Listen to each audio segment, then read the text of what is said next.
Hello guys, ito na yung update sa hydroponics natin o yung video na pinost ko nakaraan na 13 days. Ngayon 16 days na nila. Itong mga maliliit na to, ayan, ito medyo humabol, 10 days pa lang yan. Pero itong malalaki na to na malaki pa sa palad ko, ayan, 16 days na yan.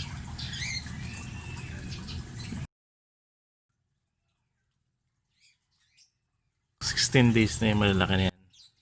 Saktong sakto para sa Sunday. May pang sangyup, pang salad tayo. Ayan, malaki na siya. Malaki pa sa palad ko. Then meron din parsley. Ayan, parsley yan. And then ito mustasa, 10 day old pa lang. Ayun, mustasa rin yun, natabunan. Basta ito nakikita nyo malalaki, 16 days na yan. Ayan, nasa testing experimental stage tayo. Etong isa na to, 10 days to, pansinin nyo, 10 days siya, medyo leggy. Pero yung leaves niya na malapit dito sa ilaw, malaki na rin. Ayan o. So ang observation ko, malaking factor yung ilaw na to sa hydroponics.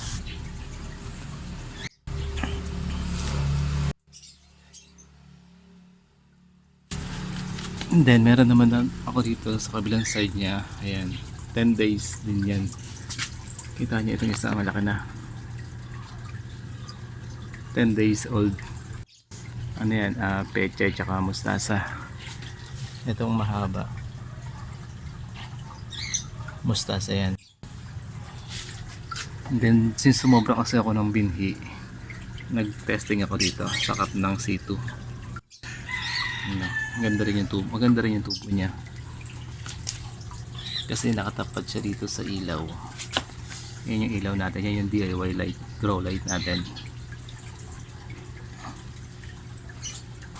Then meron ako ritong punla kasi 10 days to 14 days bago mo siya i-transplant.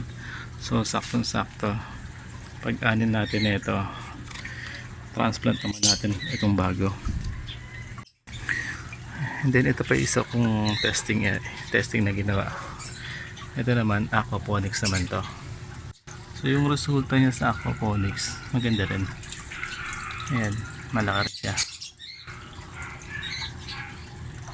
kasi meron siyang ilaw. Ito mustasa. Papakita ko naman yung isang aquaponics ko na mukhang mahina pa.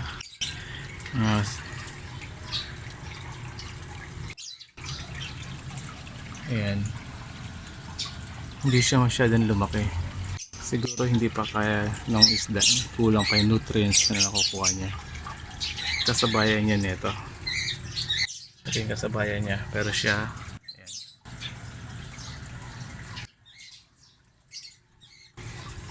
ayan yung isda. Ito yung mga tilapia, marami yan, 30 to 50 sa ilalim eh. Ito yung sili.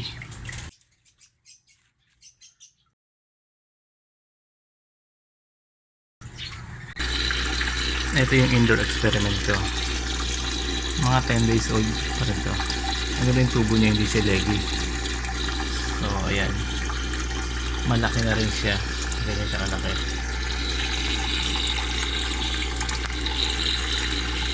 Ayan,